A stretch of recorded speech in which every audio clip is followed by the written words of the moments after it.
राधा राधा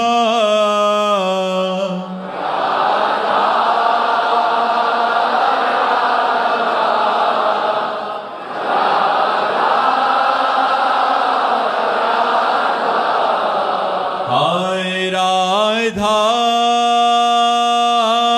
राधा राधा राधा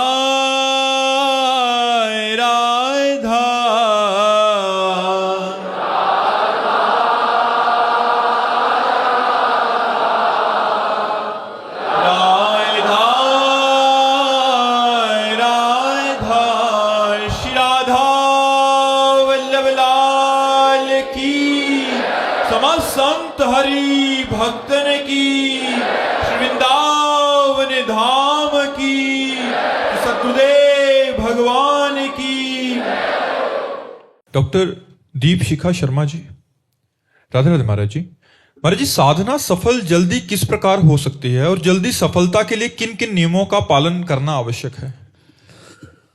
सबसे पहला गुरु चरणों का आश्रय,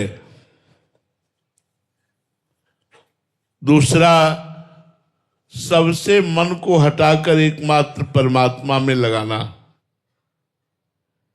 सर्वतो मनुष्यो संगात संगम च साधुषु, सबसे मन को अलग करके, अगर बहुत जल्दी भगवत प्राप्ति की बात है, सर्वतो मनुष्यो संगात संगम च साधुषु दयाम मैत्रीम प्रशयम च भूते श्रद्धा यथोचितम।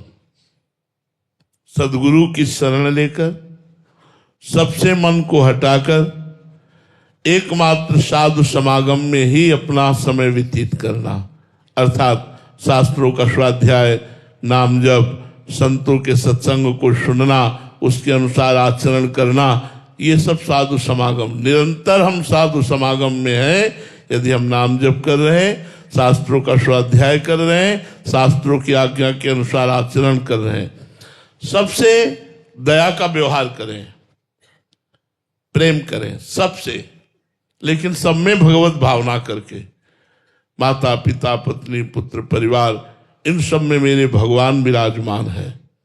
विनय संपन्न रहे, कभी उद्दंडता आने न पावे, क्रोध आने न पावे, कटु वचन बोलने न पावे, मृदु वचन बोले, प्रशम विनयी रहे, श्रद्धाम शास्त्र वाक्यों में, संत वाक्यों में, गुरुजनों के वाक्यों में हमारी दृढ़ श्रद्धा होनी चाहिए, और समस्त भूतों में भगवान विराजमान है ऐसा मानकर सबकी जहां सेवा का अवसर मिले सेवा करनी चाहिए।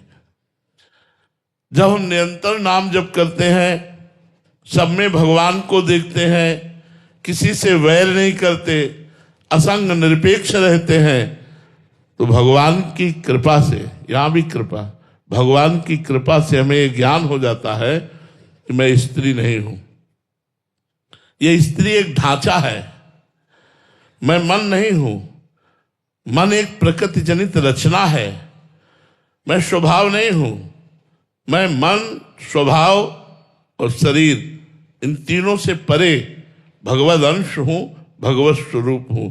जहां ऐसा अनुभव हुआ वो मोक्ष को प्राप्त हो गया, या भगवान से प्रेम हुआ तो मोक्ष को प्राप्त हुआ।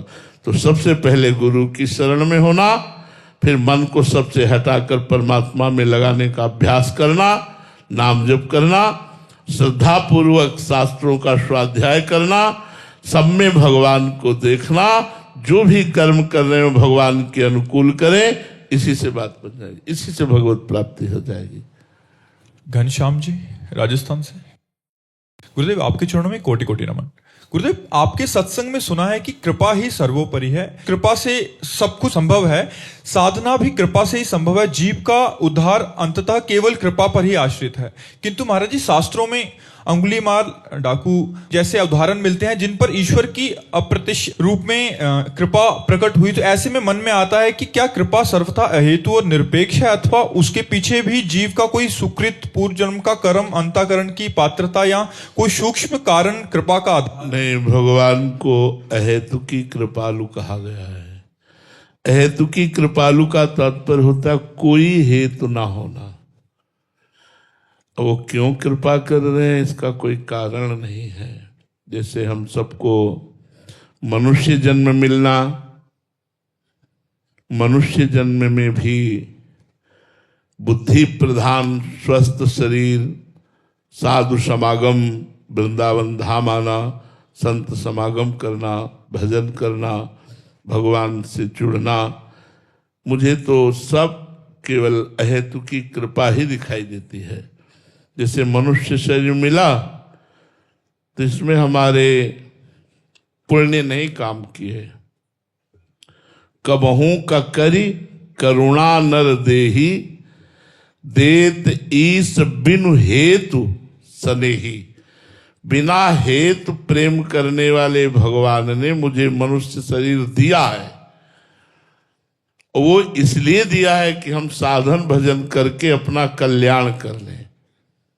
साधन भजन करना ही भगवान की कृपा है। अगर आप साधन भजन ना करें, मनमानी आचरण करें, तो आप कृपा का तिरस्कार कर रहे हैं। आप साधन भजन करें, शास्त्र की आज्ञा, गुरु की आज्ञा के अनुसार चलें, तो आप कृपा का आदर कर रहे हैं। और जितना कृपा का आदर करेंगे, तो हमारे शास्त्रों में लिखा है, जो प्रतिपल ऐसा अनुभव करता रहता है, मेरे ऊपर भगवान की विशुद्ध कृपा है, बहुत कृपा है। हर क्षण भगवान का स्मरण करता रहता है और आए हुए दुख सुख को समान भाव से सह लेता है। वो परम पद का ऐसे अधिकारी हो जाता है जैसे पुत्र स्वाभाविक कानूनन वो अपने पिता की प्रॉपर्टी का अधिकारी हो जाता है, ऐसे वो दास भगवान के परम पद का अधिकारी हो जाता है। कौन? जो प्रतिपल कृपा मनाता रहता है, प्रतिपल भगवान का स्मरण करता है और आए हुए विपत्ति या संपत्ति, सुख या दुख, मान या अपमान, उसको सहज भाव से सह लेता है। वह भगवान के परम पद का ऐसा अधिकारी हो जाता है जैसे पिता की संपत्ति पर पुत्र का स्वयं अधिकार हो जाता है। इसलिए हम हर क्षण अहेतु की कृपालु भगवान की अहेतु की कृपा का आश्रय लेकर खूब नाम जप करें, शास्त्र के अनुसार आचरण करें और उनको भगवान को समर्पित कर दें। इससे हमारा कल्याण हो जाएगा। श्याम कुमार जी, गुड़गांव से। महाराज जी, आपने अपने प्रवचन में कहा है कि एक साधु को अपने समस्त कर्म प्रभु को समर्पित कर देने चाहिए, किंतु यदि किसी साधक के मन में ये दृढ़ विश्वास हो कि उसके सभी कर्म गुरु कृपा से हो रहे हैं, उसमें स्वयं में कोई सामर्थ्य नहीं है, तो क्या वो अपने समस्त कर्म गुरु को समर्पित फिर भी करे? करते रहो। जब तक स्मृति है कर्म की, तब तक तो। जब स्मृति ही नहीं कर्म की स्वयं हो रहा है, और जब तक स्मृति की कर्म मेरे द्वारा कराया जा रहा है, तो जो करा रहा है उसी को समर्पित है। हम एक मुनीम की तरह काम करें, मालिक प्रभु को माने, तो उनका तो है, लेकिन रजिस्टर तो सामने रखते हैं हम जाके। पूरे दिन की कमाई, पूरे दिन का कार्य प्रणाली, पूरे दिन की आय व्यय, जैसे मुनीम अपने मालिक के सामने रखता है, ऐसे आप अपने ठाकुर जी के सामने रखिए, अपने गुरु जी के सामने रखिए। हे प्रभु, सुबह इतने बजे उठा, ये किया, वो सब आपको समर्पित। ये नौकरी की, ये व्यापार किया, वो आपको समर्पित।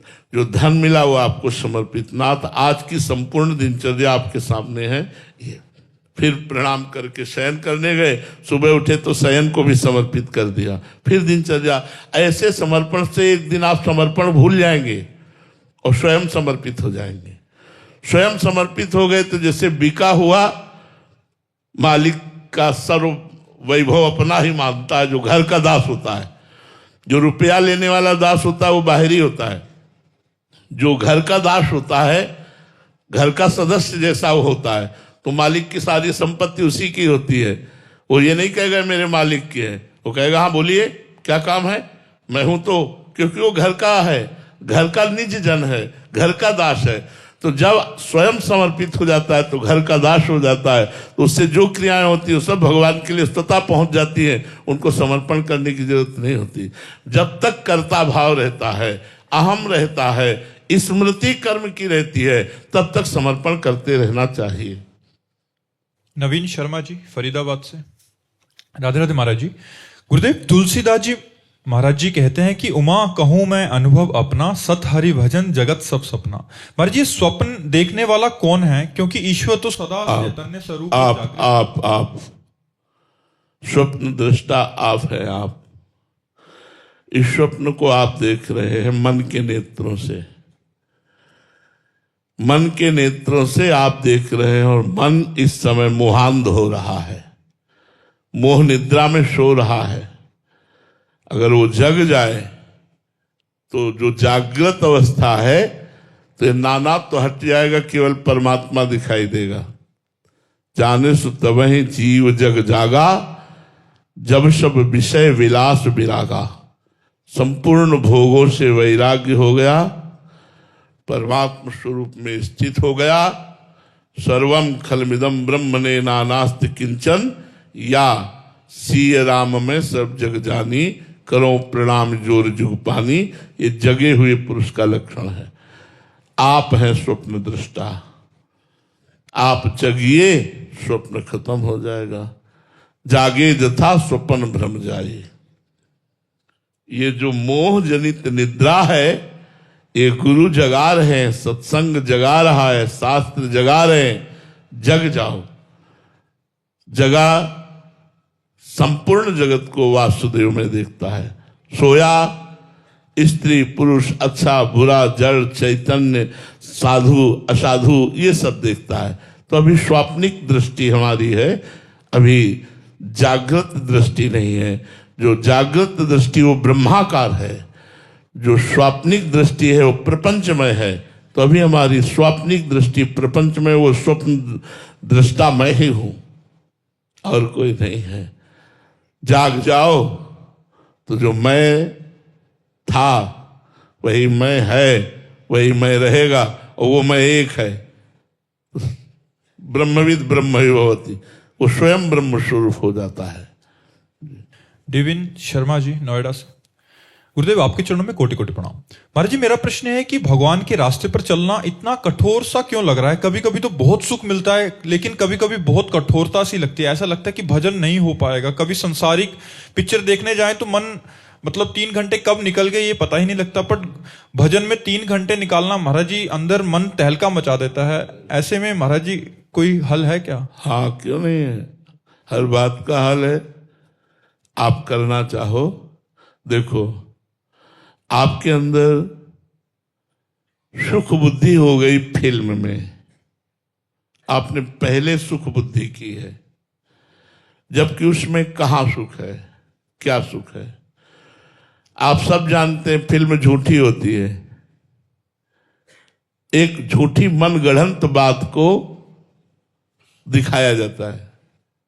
ना उसमें मरना सत्य, ना उसमें जन्मना सत्य, ना उसमें मिलना सत्य, ना बिछड़ना सत्य, ना उसमें कहानी कोई, सब असत्य दिखाया जाता है। एक झूठे संसार में और डबल झूठा, और आप पैसा दे के देखने जाते हैं। क्यों? क्योंकि आपकी सुख बुद्धि है। यदि भगवान के भक्तों के संग से, भगवान के प्रेमी संतों के संग से आपकी सुख बुद्धि नाम में हो जाए, भगवान में हो जाए, तब भजन में रंग आता है। अभी सुख बुद्धि भोग में है, सुख बुद्धि रुपए में है, सुख बुद्धि मान में है, सुख बुद्धि संसार में है। नहीं तो आपसे सच्ची कहते हैं, कुछ मन नहीं चलेगा संसार के किसी भी खान पान दृश्य देखने। स्वाभाविक जो हो रहा है, क्रिया हो रही, खा रहा है, पी रहा है, हंस रहा है, बोल रहा है, बैठ रहा है, वो नहीं है। वो तो अपने प्रभु में है। खाते पीते उठते बैठते चलते फिरते क्रियान्वित या निष्क्रिय हर अवस्था में भगवदाकार वृत्ति बनी रहती है। क्यों? क्योंकि वह भगवान में सुख को पाया। अभी आप पाए नहीं तो मान लीजिए संतों की बात कि संसार दुखालयम है, सुख भगवान में है, और जबरदस्ती मन को लगाइए, एक दिन वो लग जाएगा। आप जैसे प्रश्न कर रहे हैं, एक दिन एक महात्मा से एक शिष्य ने प्रश्न किया, आपसे 18 वर्ष हो गए दीक्षा लिए, मुझे कोई लाभ नहीं मिला। भरी सभा में उनका जपते हो जो मंत्र दिया था? बोले हाँ जपता हूं।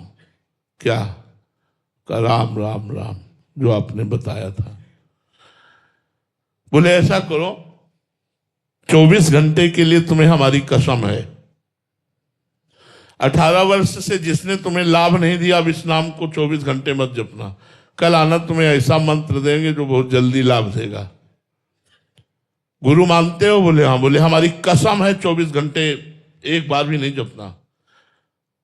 और वो 18 वर्ष का अभ्यास जो ही मुड़े श्री राम, वो रो पड़े, चिल्ला पड़े, बोले गुरुदेव आपकी कसम, कसम मत दो, मैं अब इसके बिना रह नहीं सकता। बोले ये मिला 18 वर्ष में तुझे, ये 18 वर्ष में मिला कि अब तू राम राम कहे बिना रह नहीं सकता।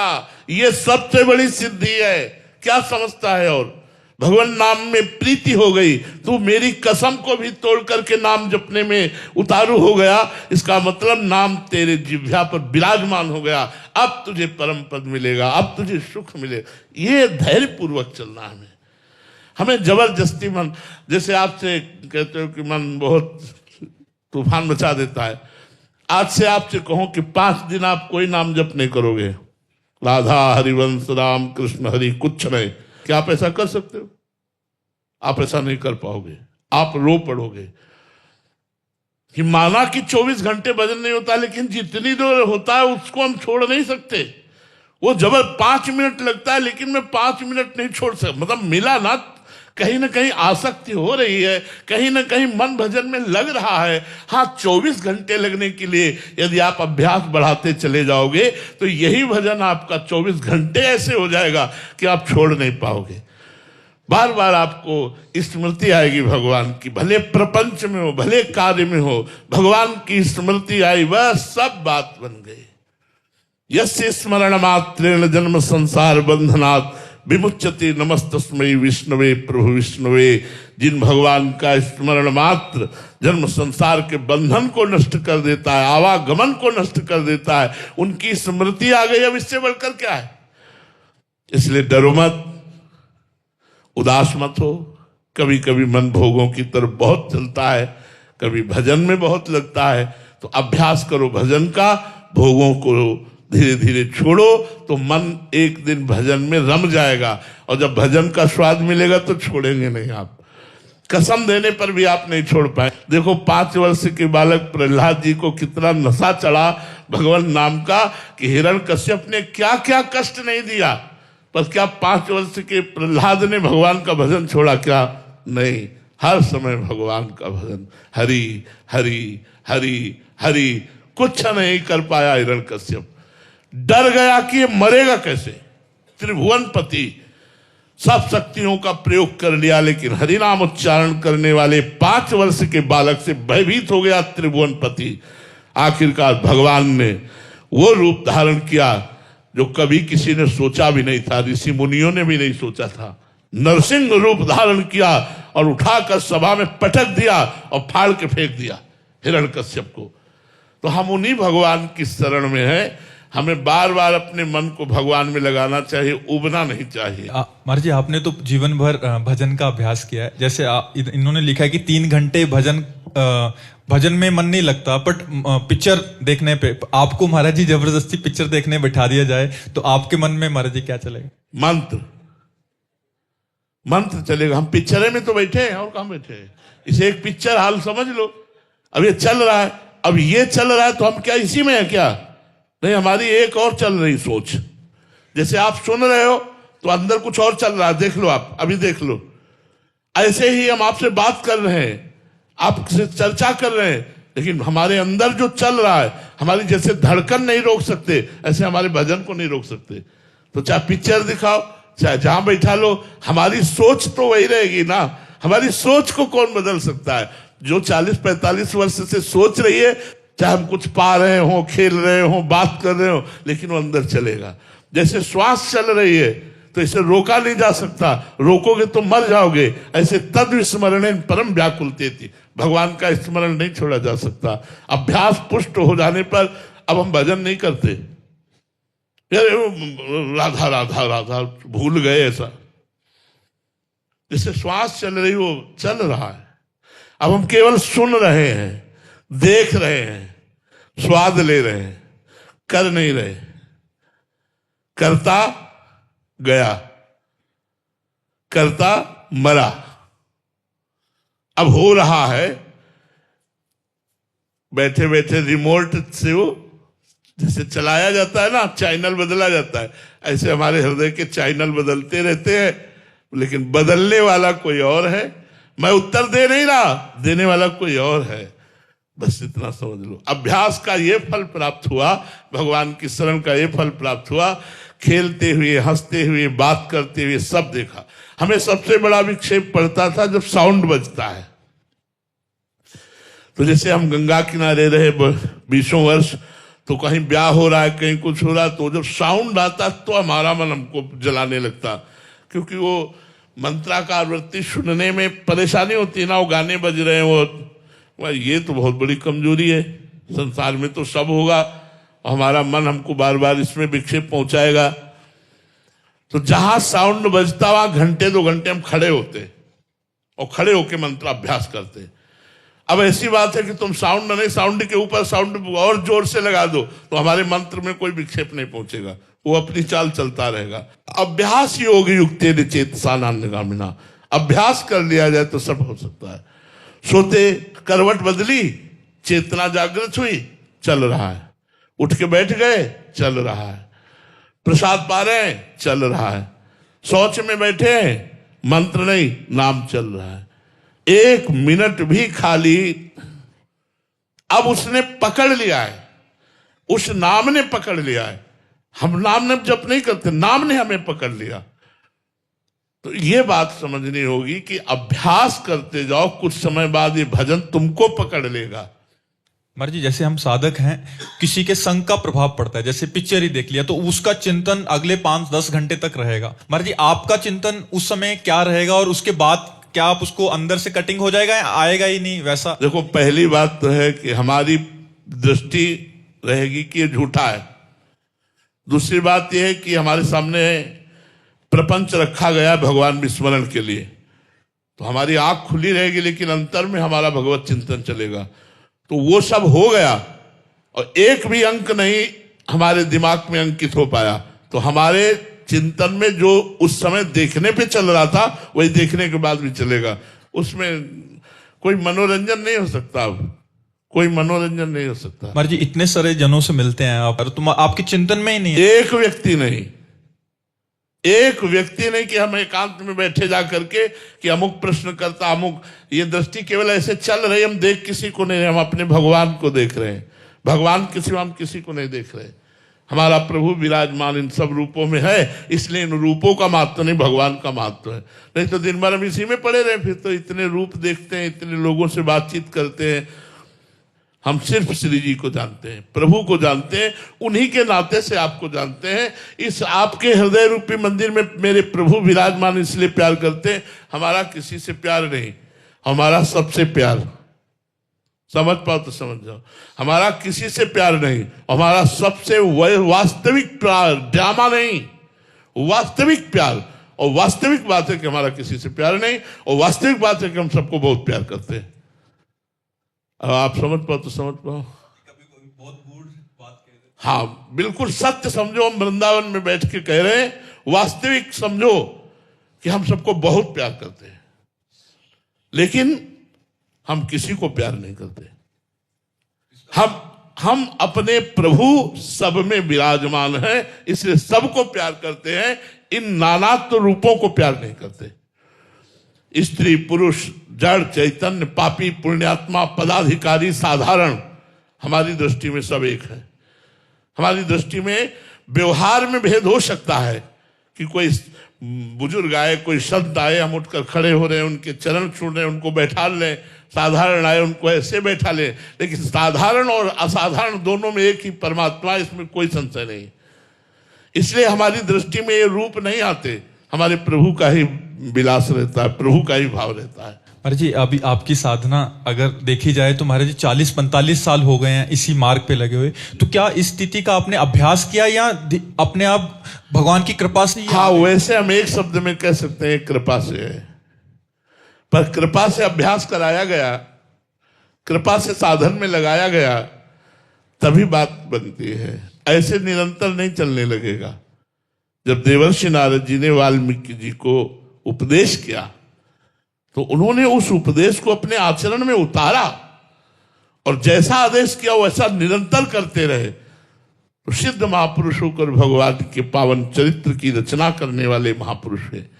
तो हम अगर किसी संत भगवंत के आदेश का पालन करते हुए अभ्यास कर रहे हैं तो उनका आदेश देना कृपा, उसका पालन करना कृपा और उसकी सिद्धि होना कृपा, ये तीनों कृपा से हुए। संतों का जो वचन है वो भगवान की कृपा से हमको सुनने को मिलता है। संतों के वचन को हम जो धारण करते हैं भगवान की कृपा से धारण करते हैं, और जो संतों के वचनों की सिद्धि होती है वो भगवान की कृपा से होती है। महाराज जी आप गुरुजनों को सुनते हैं तो उसको जीवन में उतारने का प्रयास करते हैं साधक, तो महाराज जी कभी तो सफलता मिलती है, बट कभी लगता है कि बहुत कठिन है, ये स्थिति में भी आना बहुत कठिन है महाराज जी, केवल कृपा से ही। देखो, कठिन नहीं है, आप उसको कठिन मानते हैं क्योंकि आपकी भोगों से प्रियता है।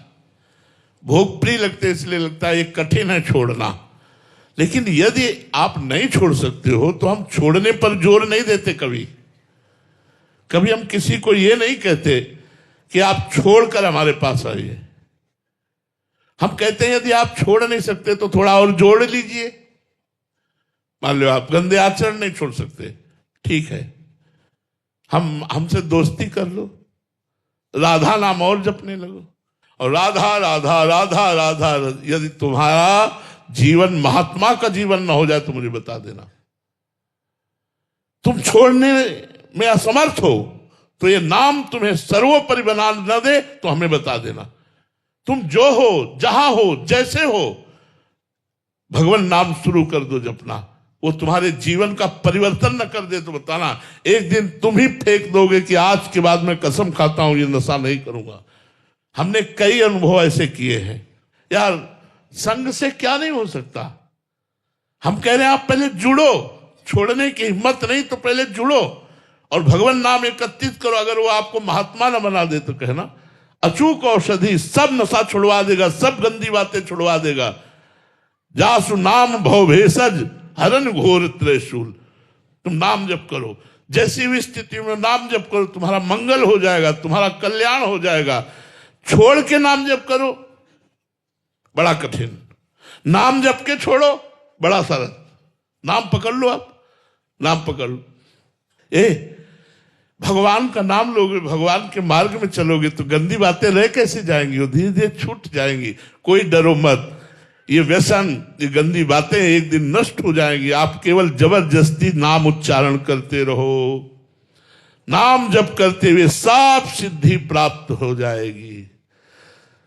जैसे जैसे नाम बढ़ेगा वैसे वैसे आपका उत्साह बढ़ेगा, आप गंदी बातें छोड़ दोगे, आपके अंदर घृणा उत्पन्न हो जाएगी, आप उधर जाओगे नहीं।